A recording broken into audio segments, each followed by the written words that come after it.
Assalamualaikum warahmatullahi wabarakatuh. Kembali lagi dengan saya di channelnya Doni99. Pada kesempatan hari ini saya ingin berbagi motivasi dan tutorial-tutorial ataupun pengalaman saya di bidang pengusaha atau bisnis ya.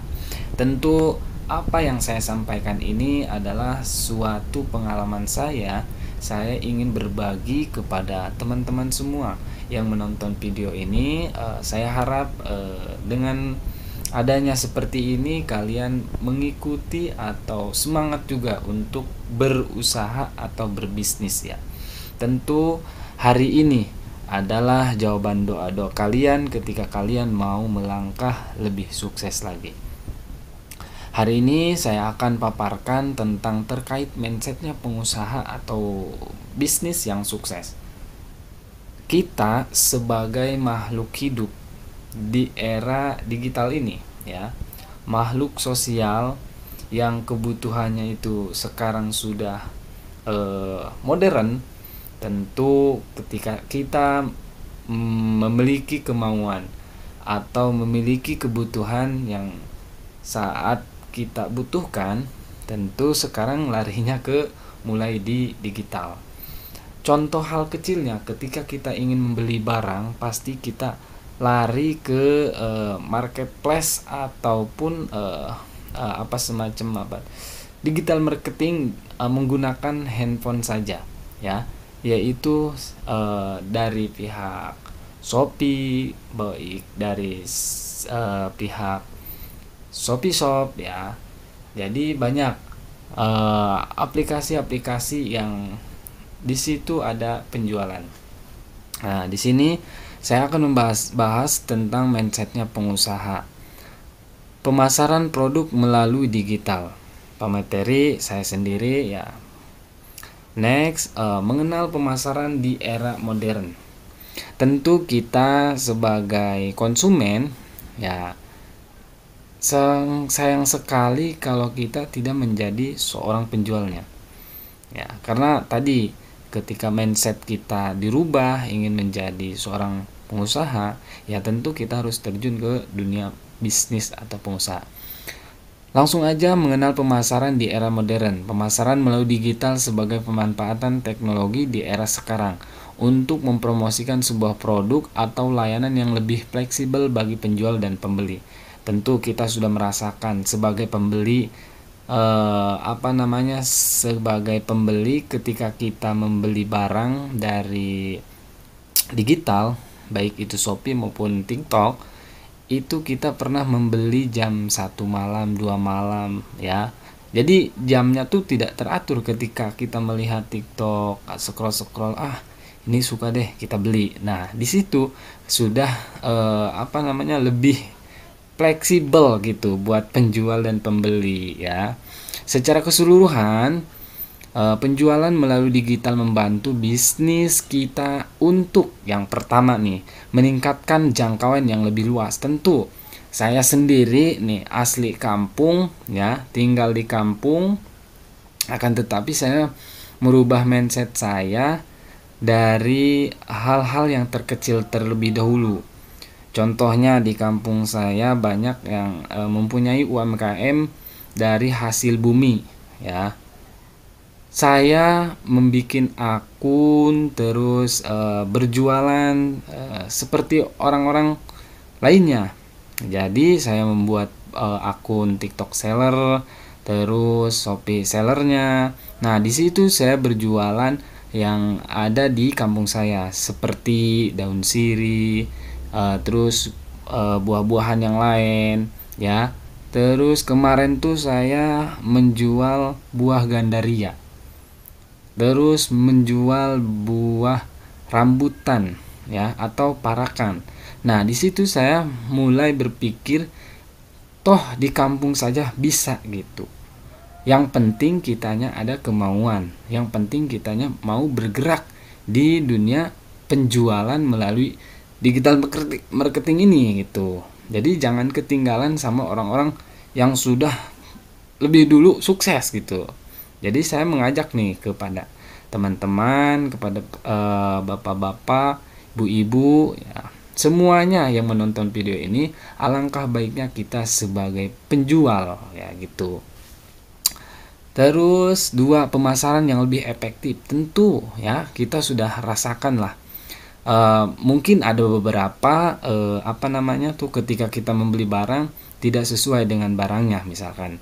Nah itu bisa kita retur gitu ya, uangnya dikembalikan, bukan uangnya, barangnya tuh dikembalikan, nanti uang kita dikembalikan lagi. Apalagi kalau misalkan code ya kita retur lagi gitu. Kalau misalkan sekarang kan udah ada ini, cek dulu sebelum bayar kan udah ada tuh, jadi udah bener-bener efektif. 3, pemantauan dan analisis data yang lebih baik. Tentu kemarin saya hanya menggunakan handphone aja. Saya foto produknya, masukkan ke produknya, terus atur harganya, terus masukkan deskripsi, atur barang dan pengiriman sampai ke pencairan. Pencairan nih udah saya rasakan gitu. Keempat, kenyamanan dan akses gitu. Aksesnya tuh 24/7. Jadi sangat sangat untung gitu buat seorang penjual ketika kita memiliki kemauan, memiliki suatu produk ya. Kita mulai misalkan buka toko kita kalau offline nih ya, kita jam 8 baru buka toko.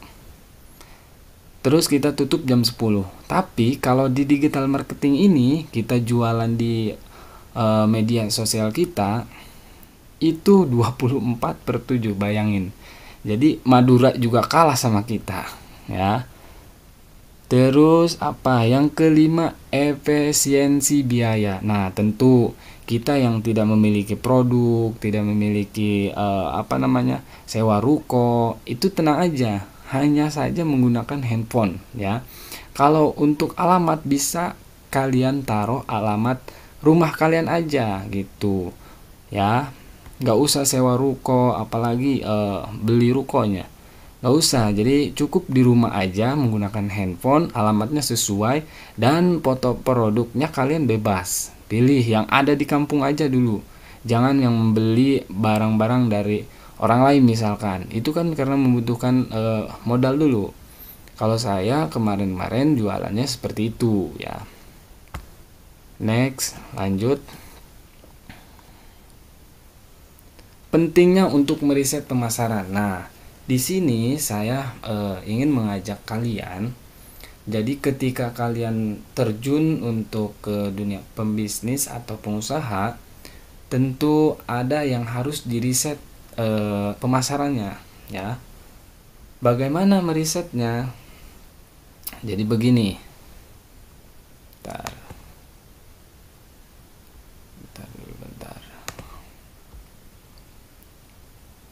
Nah, jadi gini, meriset pemasaran ini kalian harus mikirin produk apa yang harus dijual. Nah, saya memberi keterangan di sini, analisis tren 1 tahun ke depan. Contohnya, produk apa yang kalian harus persiapkan 1 tahun ke depan. Yang tren-tren. Contohnya kan di umat muslim atau acara-acara tahunan seperti itu, ada yang namanya Idul Fitri. Nah, di situ 1 bulan pasti orang-orang berbondong-bondong mencari fashion. Semacam gamis, semacam baju, kerudung, pakaian lah, sendal, sarung, banyak tuh. Jadi kalian tuh meriset dulu, 1 bulan yang akan datang ada tren nih misalkan. Nah, itu di situ peluang kalian coba kalau misalkan mempunyai modal kan enak. Berarti jualan ini nih harus beli produk dari mana nih, misalkan dropship nih misalkan gitu, atau join dengan orang-orang yang supplier gitu ya. Itu bisa kalian analisis aja 1 tahun gitu kan. 1 tahunnya itu pasti ada aja kebutuhan makhluk sosial lah gitu.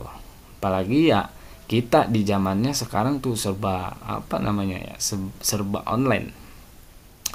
Terus titik kedua adalah analisis bahan pokok makanan. Jadi kalau menurut saya nih, Jakarta itu sudah masuk 99% digital semua. Jadi online semua. Baik itu dari makanan, baik itu dari fashion, baik dari itu kebutuhan apapun di Jakarta tuh sudah benar-benar menggunakan handphone aja, menggunakan digital aja gitu. Jadi sangat sayang ketika kita mempunyai produk tapi tidak kita manfaatkan di akses digitalnya gitu. Karena saya kemarin saya ke Jakarta, terus ketika saya lapar, pengen beli ini beli itu tinggal buka Shopee, ada Shopee Food. Nah, terus di Shopee juga ada, di TikTok juga ada Grab instan, ya banyak lah gitu. Jadi tidak mungkin gitu kalau misalkan kita mau berjualan pasti ada aja gitu yang membeli itu. Bahan pokok makanan ini banyak, baik itu dari beras kan ada aja yang nggak mau ke pasar di Grab instanin gitu kan. Banyak dari frozen itu juga udah mulai masuk lah. Analisis buah-buahan bermusim. Nah, kemarin saya menganalisis buah-buahan yang bermusim kemarin, salah satunya buah gandaria atau jatake atau rambutan. Masih banyak lagi di kampung juga, masih banyak yang harus kita jual melalui digital marketing. Ya, bisa jadi ketika kita sudah FYP, bisa jadi membeludak, itu kita bisa ekspor. Nah, begitu ya. Jadi jangan berkecil hati ketika kalian mau terjun ke dunia pembisnis atau pengusaha. Analisis alat kebutuhan. Alat kebutuhan ini banyak sekali. Contohnya saya sebagai konten kreator. Tentu saya memerlukan tripod, pencahayaan, terus banyak lagi lah. Jadi kebutuhan-kebutuhan. Contohnya kalau misalkan kebutuhannya dalam rumah tangga, dari hal terkecil misalkan perabotan, piring, itu kan sudah masuk ke dunia digital. Di Shopee, di TikTok itu sudah, ketika kita mau belanja pun sudah ya tinggal check out, lihat udah check out, tahu-tahu membludak yang harus dibayar.